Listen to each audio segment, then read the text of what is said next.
Wes, and welcome to another edition of Planet Powerbomb. Today I'm going to be doing a recap on last night's pay-per-view, Fastlane, for SmackDown in Columbus, Ohio. I'd like to think that the pay-per-view in itself, fairly decent. There were some things that I didn't really care for, but at the same time we're going to get into those. So, let's get started. Our first match is Shinsuke Nakamura versus Rusev with Aiden English in the corner.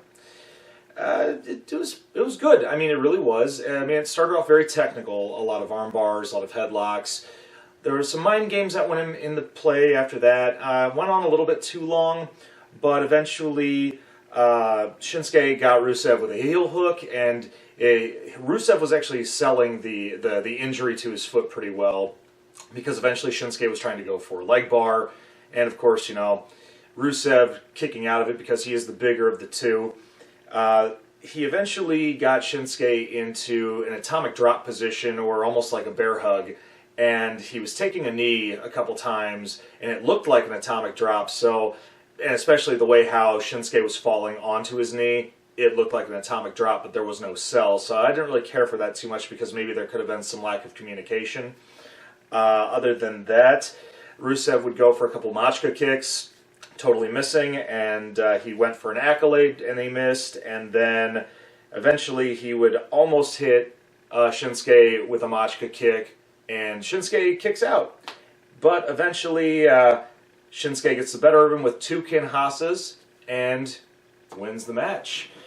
Other than the mind games taking a little too long, and as well as the confusion on whether it was an atomic drop or Rusev's leg just giving out while he was giving a bear hug, the match was awesome.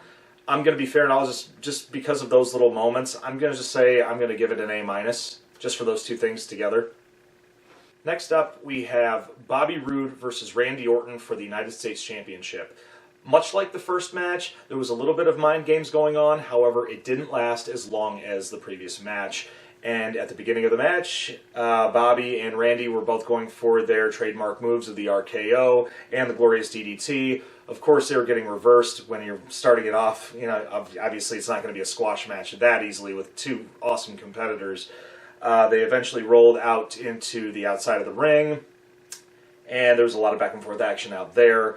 And eventually we had a little bit of apron action where they were beating each other up. Eventually Randy got the better of Bobby by swinging him through the ropes and hitting him with the DDT. After that, there was a couple reversals of their finishers again. So, I mean, it's kind of making a nod back to the beginning of the match. However, the action would take place more to the top ropes, where Bobby Roode would eventually hit Randy Orton with a powerbomb. They moved over to the other side of the ring, and then Randy gets him with a superplex, so it's kind of cool, little tit for tat. And eventually, Bobby would reverse an RKO and hit him with a spine buster, and as Bobby Roode goes up to the top rope for an aerial assault, straight out of nowhere, Randy gets the RKO and wins the U.S. title, and now he has won every title in WWE. After the match, Jinder Mahal comes out and assaults Randy Orton, and, well, Bobby Roode decides he's not going to have any of that, and he beats up Jinder Mahal. After he gets him out of the ring, he goes right back after Randy Orton. So, I liked the match for what it was. I mean, apart from everything that was going on with some of the mind games, I'm glad it was a little bit shorter than the first match. A lot of the nods to reversing each other's finishers. I feel like they went too many trips to the well on that one. However, I did like the ending where Jinder came out and basically got his beat. And of course, Bobby Roode getting a little bit of his comeuppance to Randy Orton for losing the title. So I definitely think that there might be a nod for a triple threat match, if not at WrestleMania 34 sometime soon in the near future. I'm going to go ahead and give this match a solid A. I liked it. Next up, we have a women's tag team match between Naomi and Becky Lynch versus Carmella and Natalya. This one, I really think, took a really good turn for the show. Naomi started off really strong with Carmella, having a little back and forth action, and she eventually got Carmella into the ropes with Becky Lynch, and they were double teaming him for quite a while. And then, of course, the tide changes where Naomi was getting double teamed by Natalya and Carmella, for a good brunt of the match, and eventually Naomi would be able to tag Becky Lynch in, and the little ass kicker was going around taking names, like she always does. However, Carmella would eventually get the upper hand with the head scissors, and then followed up by a super kick, winning the match for her and Natalya. This match was very fast-paced, a lot of action. There was not a lot of lag time with any of the competitors. So, like I said, this one definitely took the high point of the event. So I'm going to go ahead and give this one an A+. I liked it. It was, it was to the point. They told a story, and I guarantee there's going to be a lot going on with that feud in the next coming months. All right, next up we have the Usos and the New Day for the SmackDown Tag Team Championship. This one, it wasn't bad, but it wasn't great. And I say this because I've watched the Usos and the New Day for quite a number of years now, and they have really stolen the show at a lot of pay-per-views. And the New Day has their angle about how they've hosted WrestleMania after WrestleMania after WrestleMania, and the Usos have talked about how in the last 9 years they tried doing the party guy people, or the good guys, and never really having their WrestleMania moment. And a lot of heat built up for this one. However, just seemed like each team was trying to outdo each other by copying each other's moves, like whether it would be the Trouble in Paradise or Midnight Hour. One of the higher points of it would be the big kick fest they had, where they were just kicking each other left and right throughout the whole entire match. And eventually, all of the New Day would be outside of the ring, and they went outside of the ring with an Uso launch pad and knocked everybody down, and it was glorious. Not like Bobby Roode glorious, but it was good nonetheless. And then the Bludgeon Brothers of Harper and Rowan come out and clean house, leading into a double disqualification. Now, don't get me wrong, Harper and Rowan, they are amazing performers, and their gimmick as Bludgeon Brothers will be amazing at some point. I just think that this kind of, I kind of thumbed my nose at it. It was a little bit of a turd in the punch bowl, because I'm used to seeing maybe one team get disqualified at a pay-per-view, especially leading up to WrestleMania right now in the next couple weeks. And, I mean, there could be a triple threat match for all we know at WrestleMania. I mean, it's very similar to with the United States title between, like Bobby Roode, Randy Orton, and Jinder Mahal. We don't know. However, I think that the finish really took a lot of oomph away from the end result of the match. I'm not going to be fair on this one. I'm just going to say B+, because it was a great match for what it was, even though it was nothing more than a lot of copying moves. But they really kept the pace, and they really went strong throughout the whole entire match until, like I said, the Bludgeon Brothers cleaning house. Next up, we have Charlotte versus Ruby Riott for the SmackDown Women's title. I was a little bit apprehensive on this one because I feel Ruby Riott is good, but maybe not ready for a title shot. I mean, after all, WrestleMania is around the corner, and at the same time, Charlotte kind of needed somebody to be thrown into the cage with her, so I think it really turned out for the best. It started off a fight. They were duking it out. They knocked each other out of the ring, and eventually the Riott Squad came in to surprise Charlotte. And as she was being a little bit distracted on that, Naomi and Becky Lynch came out. Oh, that was awesome. Seeing them come back for a little bit of comeuppance from earlier against their loss between Carmella and Natalya. So it evened the score just a little bit, which I liked. And eventually there was a lot of back and forth action inside the ring, outside the ring. The high point, I would say, mid-match would be when Charlotte did a moonsault off the barricade onto Ruby Riott. That was very impressive, and eventually they went into a huge slap fest inside the ring with a lot of Ric Flair woo chants coming from the audience. You can't go wrong with a woo chant when somebody's doing a slap fest. Other than that, eventually the Riott Squad was going to try to play some more mind games with Naomi and Becky Lynch outside the ring, so they might interfere. The referee barred Naomi and Becky Lynch from the ring, where in which then the Riott Squad was trying to celebrate, and the referee decided he wasn't going to have any of that. He sent them back to the ring, outside to the back, and while Ruby Riott was off about that, Charlotte got the best of her, set her into the figure eight, and the rest is history. Ruby taps out, and Charlotte defends her SmackDown Women's title. Except, after the match, Asuka makes an appearance, looks at Charlotte, and points at WrestleMania's logo, and we have a women's title match for SmackDown. Asuka is part of SmackDown now, apparently, and you know what?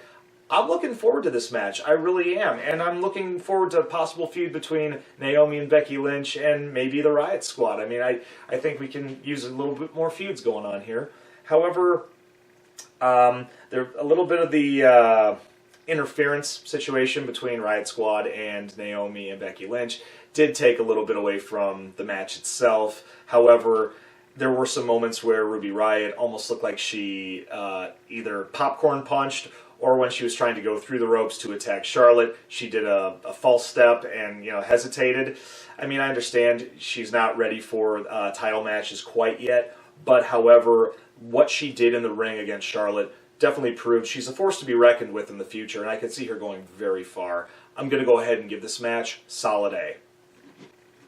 All right, now we're going to move on to the main event of Fastlane for the WWE Heavyweight Championship, the six-pack match, consisting of AJ Styles, Baron Corbin, John Cena, Kevin Owens, Sami Zayn, and Dolph Ziggler. Oy vey. Yeah, this one was a little bit of a train wreck, in a way. A little bit. Started off Cena doing what he does best. He just does his attitude adjustment on everybody in the ring, except for AJ Styles, and they have their big, iconic stare down of where John Cena says this is his last chance to make it to WrestleMania, and eventually all hell breaks loose. It becomes a free-for-all where people are getting knocked out of the ring one by one. AJ Styles is mainly in the ring the whole time. One person comes in, he knocks him out. Then another one comes in, he knocks him out. Then another one, and another one, and another one. Row, row, row your boat.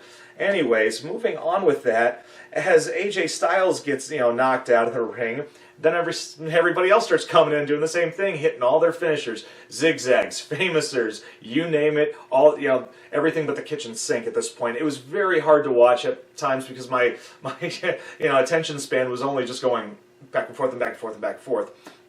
Eventually, AJ Styles kind of slowed things down with a Styles Clash for a 2 count, and Kevin Owens starts pretty much throwing a fit outside the ring, taking everything off the announce tables, which obviously everybody knows the table's going to be broken at this point.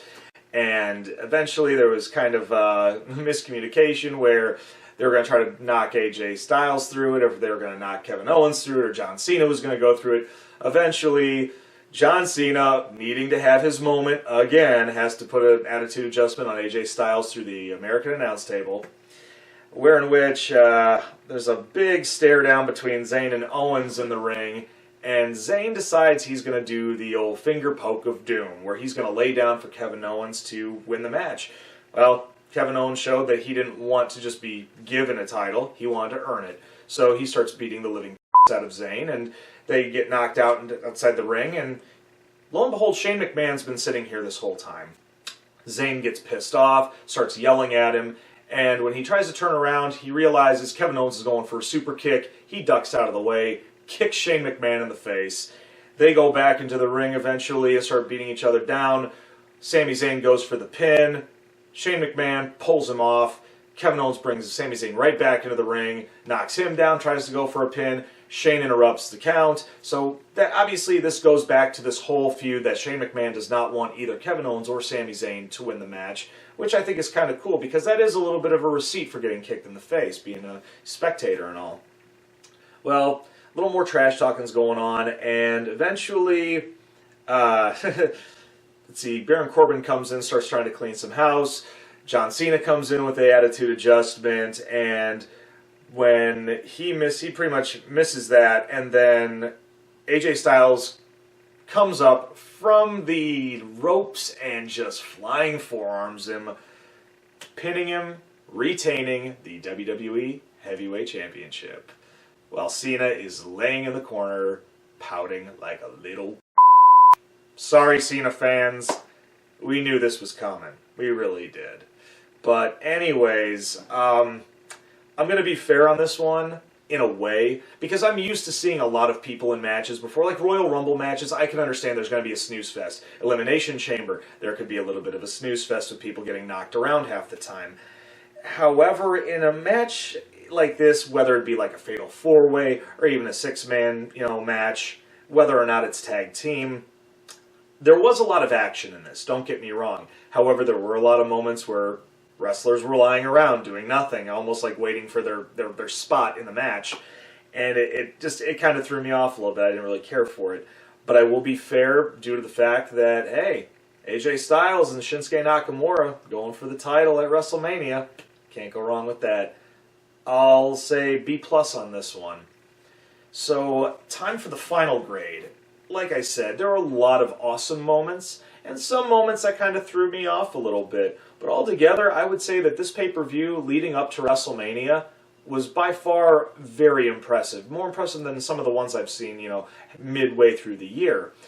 I'm going to say A- overall for this whole entire pay-per-view. I enjoyed it thoroughly, sans a couple of the moments that made me shake my head a little bit. Other than that, I hope you enjoyed this episode. If there's things that you agree with me with on this recap or disagree with me, I understand. Leave a comment in the section below. If there's certain things that you wish you could have seen more of or could have seen less of, be sure you let me know as well. And if there's anything you want to see on Planet Powerbomb in the near future apart from pay-per-view recaps, like I said, the comment section is the best place to find a good request. And I'll be sure to find one. I'll leave your name in a big shout out in that episode too. Other than that, we hope you've enjoyed this.